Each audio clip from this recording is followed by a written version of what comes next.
तो ये कथानक उनका मन यही था। कई लोग ऐसे थे, यदि देने को तो कोई एक व्यक्ति एक ट्रक भर के दे जाए।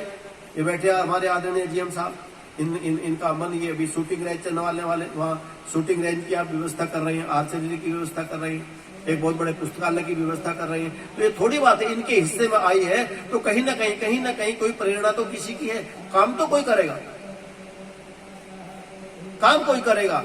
महानंद जी ने महाभारत के एक रहस्य में, पूज्यवत महाभारत के रहस्य में एक पंक्ति है और कहा कि आज लाक्षय ग्रह पर आज प्रथम प्रकाश हुआ। अब पूज्यपाद ब्रह्मचारी जब आए और उसके पश्चात यहाँ गुरु द्रोणाचार्य की अस्त्रशाला रही, विज्ञानशाला रही, भीम और घटोत्कच की। और मानंद जी, आदरणीय विनोद जी, मानंद जी स्पष्ट कहते हैं, मैं आज ये कामना करता हूं कि पुणे से यहाँ पर फिर अस्त्रशाला स्थापित हो।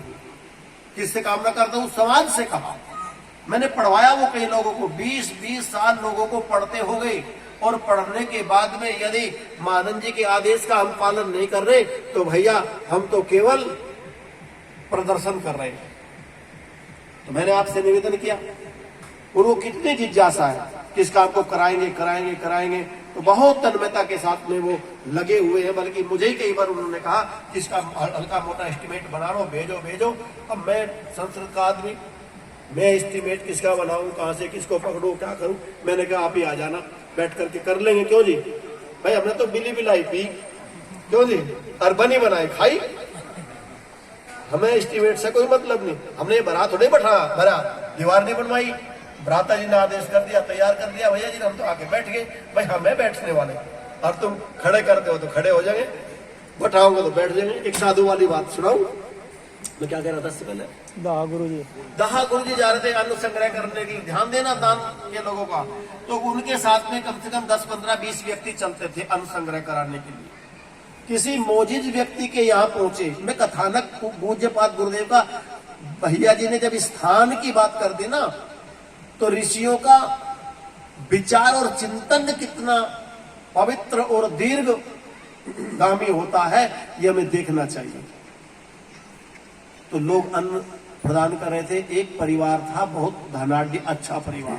तो गांव के कुछ लोग उनके यहाँ पूज्य स्वामी जी को लेकर के पहुंच गए गुरुदेव को, और मानस ये था कि भाई जिस ज्यादा से ज्यादा हो जाए, इस परिवार से 1 बोरी नाज दे लेंगे। 1 बोरी नाज उस समय कोई दे दे तो बहुत बड़ी बात थी।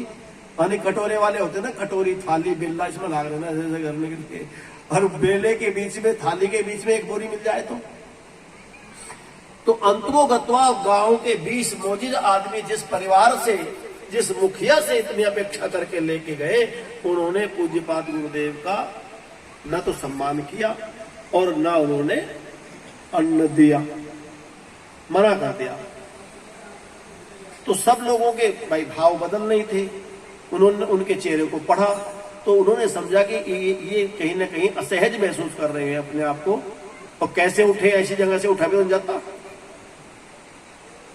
गुरु जी कह लगे चलो कोई बात नहीं, बहुत बढ़िया आदमी है, चलो उठ के चल पड़े। तो रास्ते में लोग चर्चा करते ही है कि गुरु जी इसने बहुत बुरा करा। अरे बुरा? अरे भाई नहीं तो मुझे पता।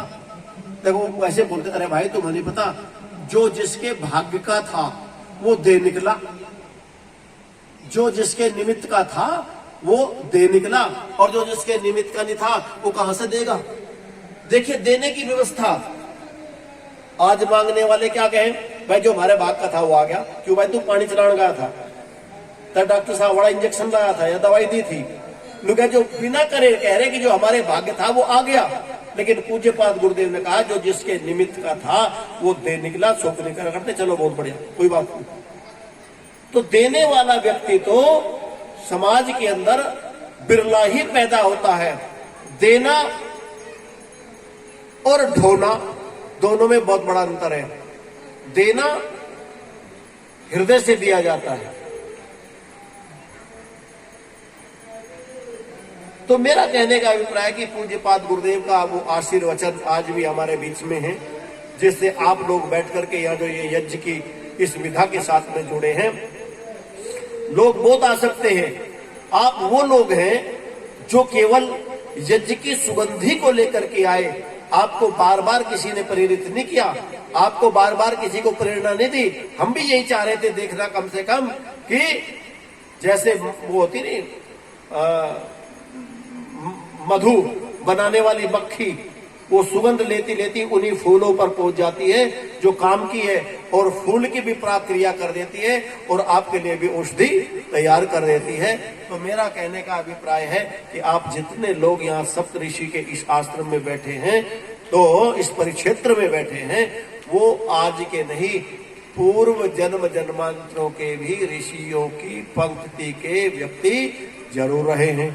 तो इसी विधा को लेकर के हम यहाँ से जाएंगे और यज्ञ की इस कल्पना को, भाई न जाने ये स्थान फिर मिले न मिले, बड़ी सरलता से मिल गया है।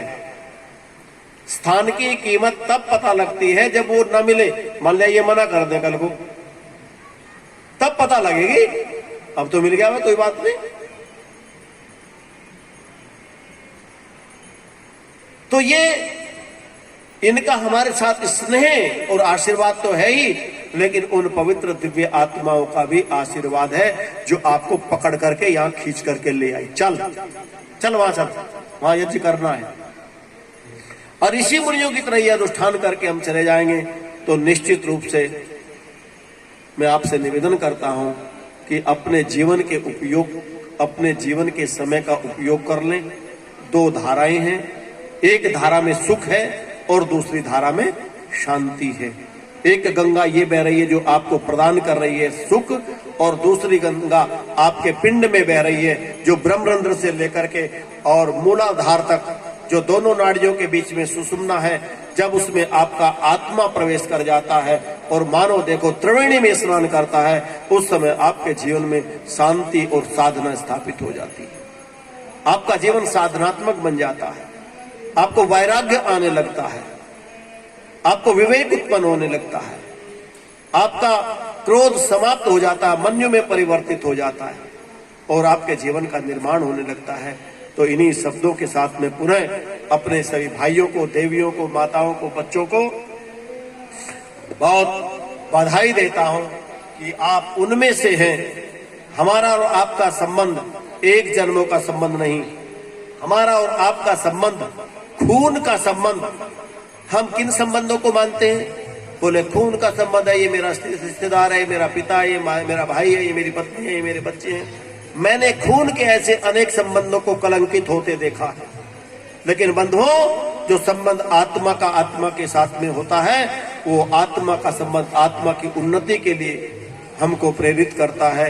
वो संबंध कभी कलंकित नहीं होता। इसीलिए आपका संबंध आपके घर और परिवार में रहने वाले उस पशु के साथ में भी आपका संबंध है, उस पक्षी से भी आपका संबंध है जो आपके निकट इर्द गिर्द आपके रहता है।